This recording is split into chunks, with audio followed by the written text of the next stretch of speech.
നടക്കുന്നത് അടുത്ത നാട്ടിലായതുകൊണ്ട് മഹാരാജൻ ഒരു വിധത്തിലും നിങ്ങളെ സംശയിക്കാനും പോകുന്നില്ല.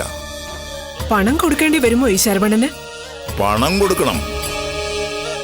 3 കൊലപാതകങ്ങൾ പ്രതിഫലം കിട്ടാതെ ആരാ ചെയ്യുക? ശരവണൻ നമ്മുടെ സുഹൃത്തായതുകൊണ്ട് പരമാവധി തുക ഇളവ് ചെയ്തു തന്നേക്കാം.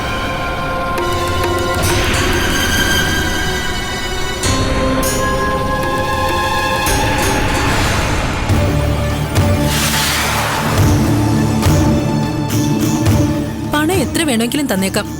പക്ഷെ തൃക്കടയൂർ ക്ഷേത്രത്തിലും ഇവിടെയും നടന്നതുപോലുള്ള കനത്ത പരാജയം ഉണ്ടാവരുത്. പൂങ്കൊടിയെ വിട്ടേക്ക്. വള്ളിയമ്മയും മീനാക്ഷിയും തീർന്നിരിക്കണം. തീർന്നിരിക്കും, അതിന് യാതൊരു സംശയവും വേണ്ട.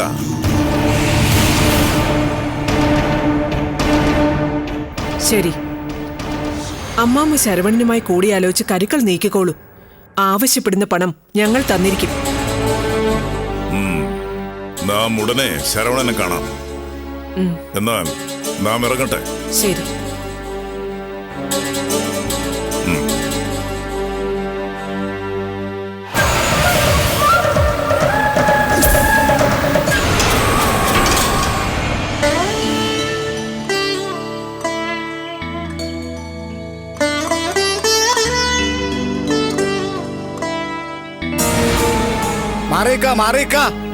മാറോ, അങ്ങോട്ട് ഒതുങ്ങ.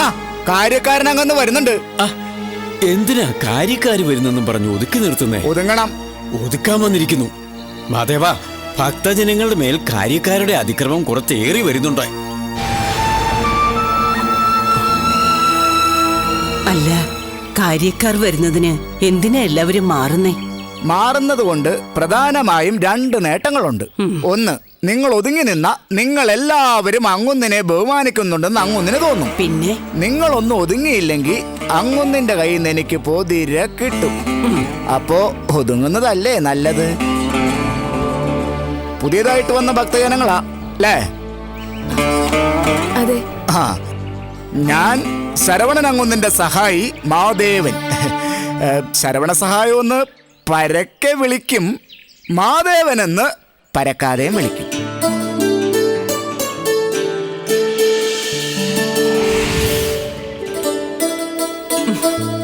എന്നോടുള്ള ബഹുമാനത്തിന്റെ ചിരിയാണെന്ന് മനസ്സിലായി. ബഹുമാനിച്ചോളൂ, ആവശ്യത്തിലേറെ ബഹുമാനിച്ചോളൂ. അങ്ങൊന്ന് അവധിയിലായിരിക്കുമ്പോ ഞാനായിരിക്കും ഇവിടുത്തെ മേലധികാരി. അങ്ങൊന്നിനെ മാനിച്ചില്ലെങ്കിലും എന്നോടുള്ള ബഹുമാനത്തിന് ഒട്ടും കുറവ് വരുത്തണ്ട കേട്ടോ. ഓ അങ്ങ് തോന്നുന്നു. എല്ലാരും മാറോ. മാറ്.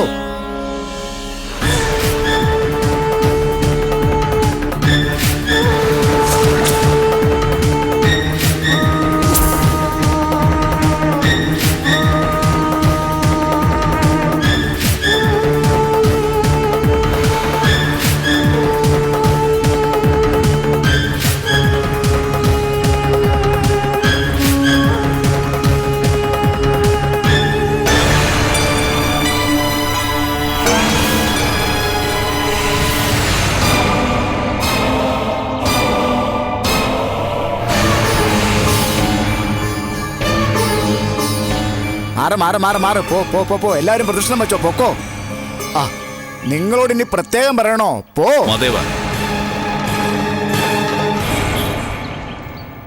ഞാൻ ക്ഷേത്ര മേലധികാരി ശരവണൻ. ക്ഷേത്ര മേലധികാരി എന്ന നിലയിൽ ചോദിക്കുക,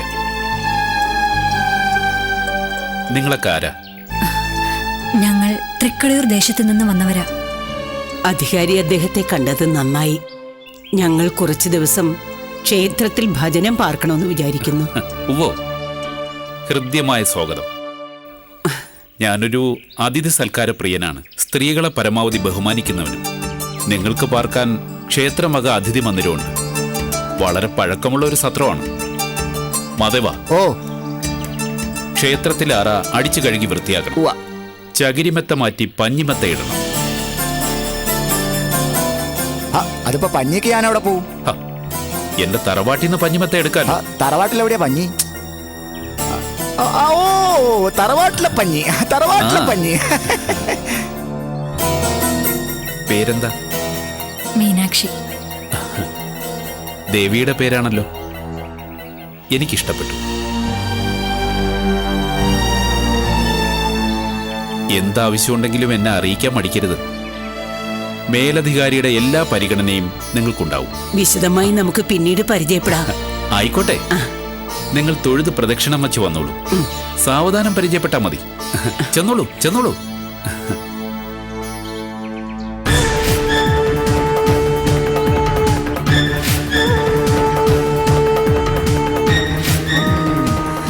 പായസം ശരിയായി നോക്കാം. പായസം പായസം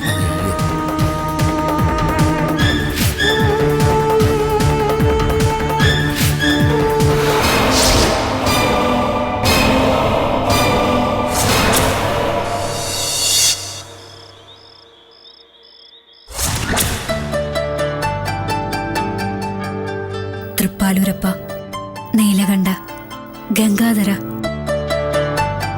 ഭഗവാനെ, ആമയങ്ങളൊക്കെ നീക്കി ശാന്തിയും സമാധാനവും പ്രദാനം ചെയ്യണമേ ഭഗവാനെ.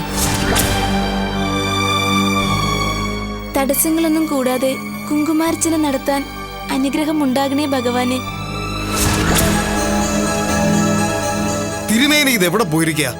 എത്ര നേരമായി കാത്തു നിൽക്കുന്നു. എന്താ ഇപ്പൊ ചെയ്യാ? എന്താ എന്താ പ്രശ്നം? കുറച്ചു നേരമായി തിരുമേനിയെ കണ്ടിട്ട്. ഞങ്ങളെല്ലാം പ്രസാദം വാങ്ങാൻ വേണ്ടി കാത്തു നിൽക്കുക. നിങ്ങൾ ഇവിടെ നിൽക്ക്, ഞങ്ങൾ പോയി തിരുമേനി അന്വേഷിച്ചിട്ട് വരാം. വരൂ.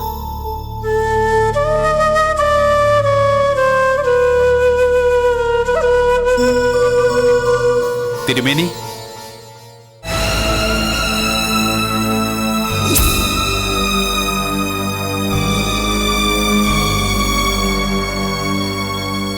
എന്താ മേൽശാന്തി എന്നെ അന്വേഷിച്ചത്?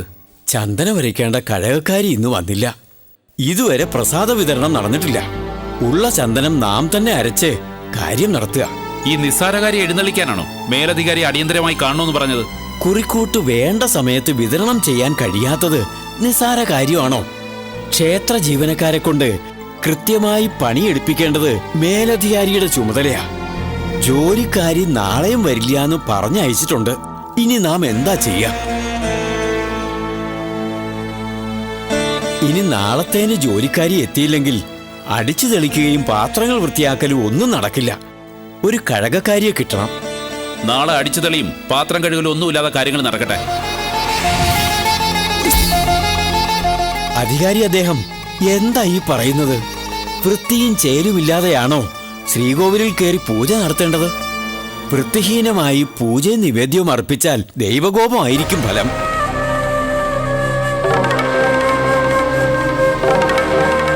നമുക്കതിന് സാധ്യമല്ല. ക്ഷേത്രപ്പണിക്ക് കഴകക്കാരി വന്നിരിക്കണം. എടുപിടിയുന്നൊരു കഴകക്കാരിയെ സൃഷ്ടിക്കാൻ ഞാൻ ബ്രഹ്മാവൊന്നുമല്ല. മേലധികാരി പറയുന്ന മേൽശാന്തി അങ്ങ് അനുസരിച്ചാ മതി. കഴകക്കാരി വരാത്ത പ്രശ്നമല്ലേ? വിഷമിക്കണ്ട. കഴകക്കാരി ചെയ്യേണ്ട പണികളൊക്കെ ഞങ്ങൾ ചെയ്തോളാം. അന്യനാട്ടിൽ നിന്ന് ഭജനം പാർക്കാനെത്തിയിരിക്കുന്ന നിങ്ങളെ കൊണ്ട് ക്ഷേത്രപ്പണി ചെയ്യിക്കുന്നത് മര്യാദയല്ലല്ലോ. അതൊന്നും സാരമില്ല. തൃക്കടയൂർ ക്ഷേത്രത്തിൽ കഴകക്കാർ ചെയ്യേണ്ട പണികളൊക്കെ ഞങ്ങൾ ചെയ്തിട്ടുണ്ട്.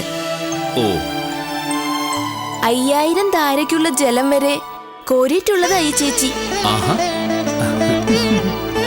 5000 ധാരയ്ക്കുള്ള ജലമോ? മീനാക്ഷി എന്താ അമാനുഷയാണോ? ഞാൻ തിടപ്പള്ളിയിലുണ്ടാവും. പൂജയൊക്കെ കഴിഞ്ഞിട്ട് മീനാക്ഷി അവിടേക്ക് വന്നോളൂ. പാത്രങ്ങളും നിവേദ്യ സാധനങ്ങളും ഒക്കെ നാം നൽകാം. അങ്ങൊന്നേ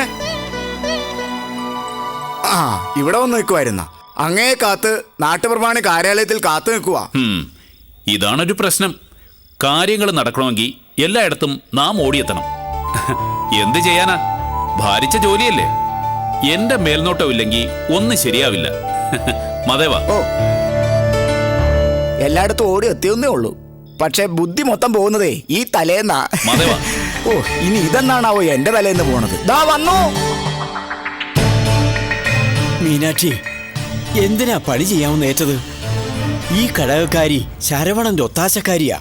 തോന്നുമ്പോ വരും, തോന്നുമ്പോ പോവും. പലപ്പോഴും വരാറേയില്ല. തൃക്കടയൂർ ക്ഷേത്രത്തിലുമുണ്ട് തിരുമേനി ഇതുപോലൊരു കഴകക്കാരി വളർമതി. അവൾ ചെയ്യാൻ മടിക്കുന്ന പണികളൊക്കെ ഞങ്ങളാ ചെയ്യുന്നത്. ഞങ്ങളിവിടെ കുറച്ചു ദിവസമല്ലേ ഉള്ളൂ തിരുമേനി. ഭഗവാന്റെ കാര്യങ്ങളൊക്കെ ഞങ്ങൾ തന്നെ ചെയ്തോളാം. തിരുമേനിയുടെ പ്രാർത്ഥന മാത്രം മതി. ശരി, അങ്ങനെ ആയിക്കോട്ടെ. ശംഭോ മഹാദേവ. തിരുമേനി, പ്രസാദം കിട്ടാതെ ശ്രീകോവിലിന്റെ മുമ്പിൽ ഭക്തർ കാത്തു നിൽക്കുന്നുണ്ടാവും. നമുക്ക് അങ്ങോട്ട് ചെല്ലാം. വരൂ.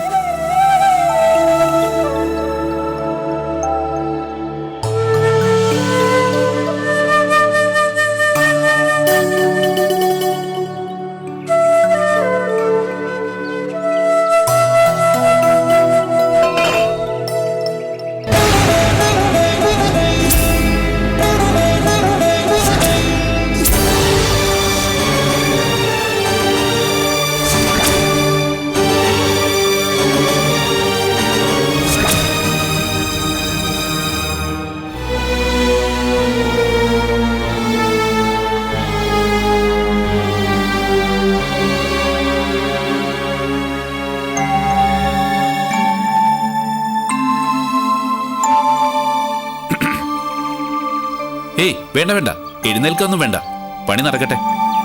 ക്ഷേത്രത്തിലെ പണി ചെയ്യാൻ കഴകക്കാരി എത്തില്ലെന്ന് അറിഞ്ഞപ്പോ ക്ഷേത്രപ്പണി ഞങ്ങൾ ചെയ്തോളാന്ന് മീനാക്ഷിയല്ലേ ഇങ്ങോട്ട് പറഞ്ഞത്. അതും ഒരു നാണയത്തൊട്ട് പോലും പ്രതിഫലം വാങ്ങാതെ. ആ നിസ്വാർത്ഥത, ആത്മാർത്ഥത, അതാണ് എന്നെ കൂടുതൽ ആകർഷിച്ചത്. ഭഗവാന്റെ കാര്യത്തിനല്ല അങ്ങുന്നേ. അങ്ങുന്നോ? നല്ല കാര്യമായി. മീനാക്ഷി എന്നെ അങ്ങുന്നേന്ന് വിളിച്ച് കേൾക്കുമ്പോ എനിക്ക് ഒരുപാട് പ്രായമുള്ളതുപോലെ തോന്നും. അത്രയ്ക്ക് പ്രായമൊന്നും ആയിട്ടില്ല. എന്നെ കണ്ടാൽ അറിയില്ലേ. മീനാക്ഷി എന്നെ ചേട്ടാന്ന് വിളിച്ചാ മതി.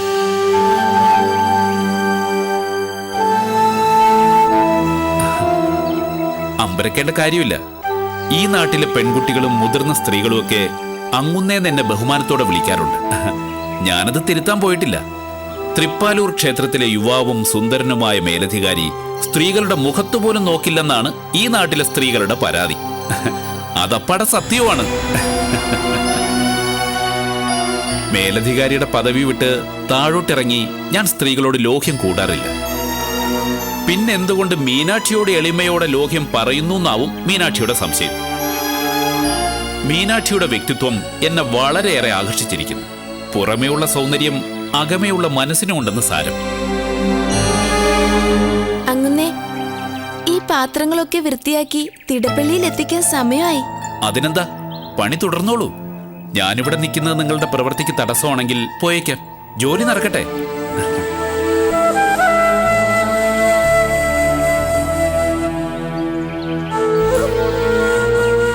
പിന്നെ ക്ഷേത്ര മേലധികാരി എന്ന നിലയിൽ അന്വേഷിക്കേണ്ടത് എന്റെ കടമയാണല്ലോ. ക്ഷേത്രവളപ്പിന് പുറത്തുള്ള ഒരു ചെറിയ അറയാണ് നിങ്ങൾക്ക് പാർക്കാൻ വിട്ടു തന്നിരിക്കുന്നത്. അവിടെ വേണ്ട സൗകര്യങ്ങളൊക്കെ ഉണ്ടോ? ഉണ്ട്, അസൗകര്യമൊന്നുമില്ല. ആ, അഥവാ അസൗകര്യം വല്ലതും അനുഭവപ്പെട്ടാൽ അറിയിക്കാൻ മടിക്കരുത്. തൊട്ടടുത്ത എന്റെ കുടുംബമഠം ഒത്തിരി അറകൾ ഒഴിഞ്ഞു കിടപ്പുണ്ട്. സൗകര്യപ്പെടുത്തി തരാം. അങ്ങനെ വേണോന്ന് തോന്നി അറിയിക്കാം. ആയിക്കോട്ടെ. ആ, പിന്നൊരു കാര്യം കൂടി. ക്ഷേത്രത്തിൽ കഠിനമായ പല പണികളും ഉണ്ടാവും. അതൊന്നും മീനാക്ഷി ചെയ്യരുത്. ഇതുപോലെ ലഘുവായിട്ടുള്ള എന്തെങ്കിലും പണികൾ ചെയ്താൽ മതി. എന്താ, വെറുതെ ക്ലേശിച്ച് പണിയെടുത്ത് ക്ഷീണിപ്പിക്കാനുള്ളതല്ല മീനാക്ഷിയുടെ ശരീരം. ശരി.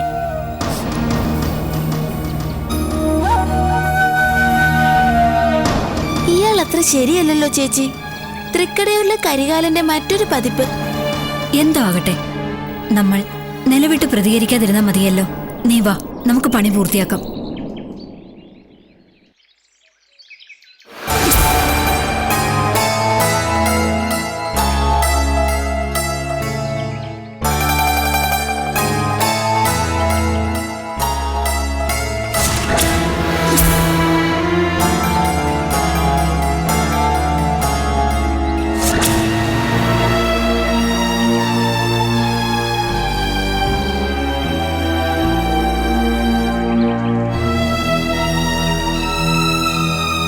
മീനാക്ഷി അപ്സരസിനെ പോലുണ്ട്.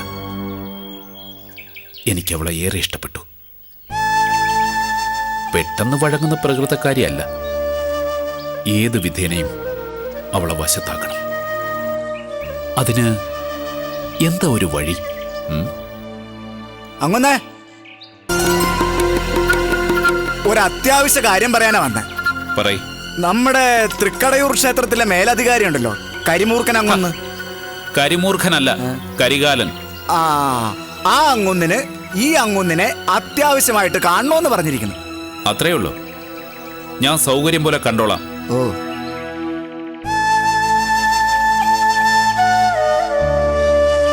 മീനാക്ഷി,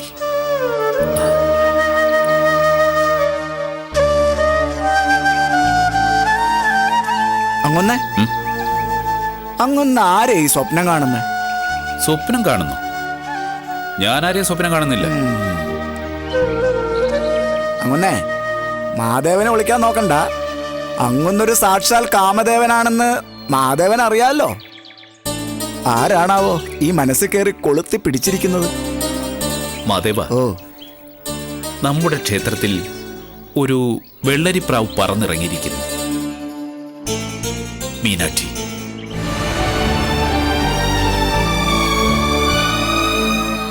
കാണാൻ ചേലുള്ള ഒരു പെണ്ണ് ക്ഷേത്രത്തിൽ വന്നാ അവളിൽ മേലധികാരിയുടെ കയ്യൊപ്പ് പതിയൊന്ന് ഈ മാധവൻ അറിയാങ്ങുന്നേ.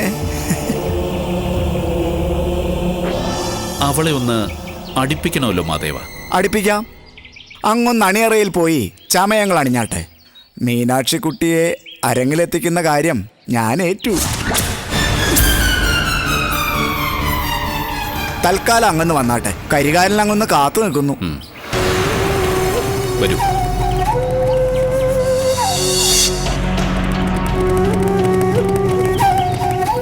മാധവ, ഓ, കരികാലൻ ചേട്ടൻ എന്നെ അടിയന്തരമായി കാണണമെന്ന് പറഞ്ഞത് എന്തിനായിരിക്കും? നിങ്ങൾ രണ്ടുപേരും 2 ക്ഷേത്രങ്ങളിലെ മേലധികാരികൾ, പോരാത്തതിന് ഉറ്റ ചങ്ങാതിമാരും. നിങ്ങൾ രണ്ടുപേരും ഭഗവാന്റെ മുതൽ അടിച്ചു മാറ്റുന്നതിൽ വിദഗ്ധരുമാണ്. അല്ല, ഈ തൃക്കടയൂർ ക്ഷേത്രത്തിൽ ഇല്ലാത്തതും ഇവിടുത്തെ ക്ഷേത്രത്തിൽ ഉള്ളതുമായ ഏതെങ്കിലും ഒരു വിലപ്പെട്ട വസ്തു അടിച്ചു മാറ്റി സ്വന്തമാക്കാനായിരിക്കും കരികാലനങ്ങുന്നിന്റെ ഉദ്ദേശം. ചേട്ടൻ എന്താവശ്യപ്പെട്ടാലും ഞാനത് ചെയ്തു കൊടുക്കും. അത്രയ്ക്ക് ഹൃദയബന്ധമാ ഞങ്ങൾ തമ്മിൽ. അതങ്ങനെയാണല്ലോ. വാ. ആ,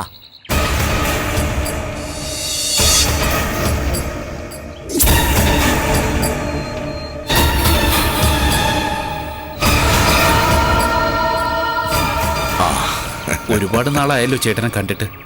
ആ, നിന്റെ വിവരങ്ങളൊക്കെ നാം അറിയുന്നുണ്ടായിരുന്നു. ഹോ, രണ്ടുപേരും അടുത്തു നിന്നപ്പോ എന്തൊരു ചേർച്ച! സാക്ഷാൽ രാവണനും കംസനും പോലെ. ഏകദേശം 1 സംവത്സരത്തോളം ആകുന്നു നമ്മൾ തമ്മിൽ കണ്ടിട്ട്. എന്നാലും തൃക്കടയൂരിൽ ചേട്ടന്റെ ഭരണം പൊടി പൊടിക്കുന്നു എന്ന വാർത്തയൊക്കെ ഞാൻ കേൾക്കുന്നുണ്ട്. തൃപ്പാലൂരിൽ നീ നടത്തുന്ന സൽഭരണത്തെക്കുറിച്ച് നാമും കേട്ടറിയുന്നുണ്ട്. ആ, ഇനി നമുക്ക് വിഷയത്തിലേക്ക് കടക്കാം. സ്വകാര്യമായി പറയേണ്ട വിഷയമാണ്.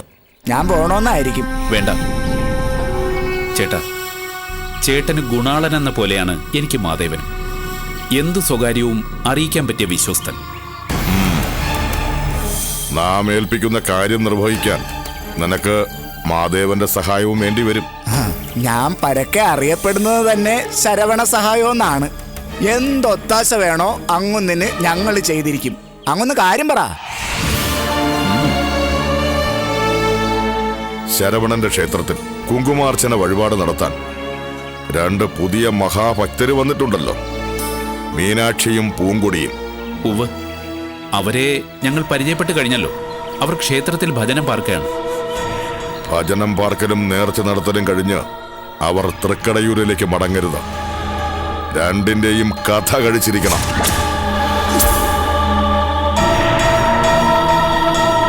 നമ്മുടെ ബദ്ധ ശത്രുക്കളാണവർ. രാജാവിന്റെ മുമ്പിൽ നമ്മെ ഇളിഭരാക്കിയ തെണ്ടികൾ. നമ്മുടെ അനന്തരവൾ ഭൈരവി, അവളുടെ കൂട്ടുകാരായ ശിവകാമി, മണിമേഖല തുടങ്ങി ഒരു ശത്രുനിര തന്നെയുണ്ട് അവർക്ക് തൃക്കടയൂരിൽ. ഈ മീനാക്ഷി കെട്ടവളാണ് ശരവണ, സ്വഭാവദൂഷ്യമുള്ളവൾ. എല്ലാത്തിനും ചൂട്ട് പിടിച്ചു കൊടുക്കാൻ ആ പൂങ്കൊടി ജന്മവും. 2നെയും കൊല്ലണം ശരവണ. കൊല്ലും.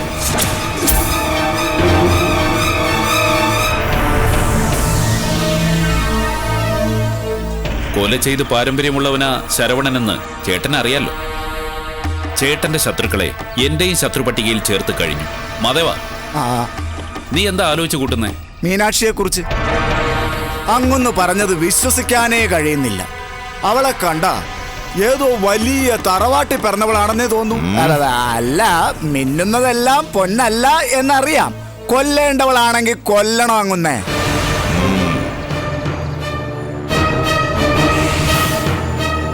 ശരവണ, ഇത് 101 പണമുണ്ട്.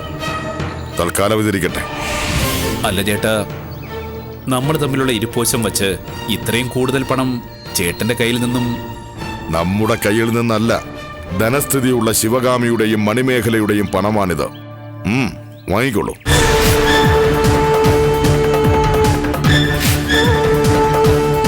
കൃത്യം നിർവഹിച്ചു കഴിഞ്ഞാൽ 150 പണം കൂടി നാം വാങ്ങി തന്നിരിക്കും. അയ്യോ, 2 കൊലപാതകത്തിന് 251 പണം. അങ്ങൊന്നേ, ഇനിയും വളരെ പേരെ കൊല്ലാനുള്ള ദൈവാനുഗ്രഹം അങ്ങേക്കുണ്ടാവട്ടെ. അപ്പോ പറഞ്ഞതുപോലെ ശരി.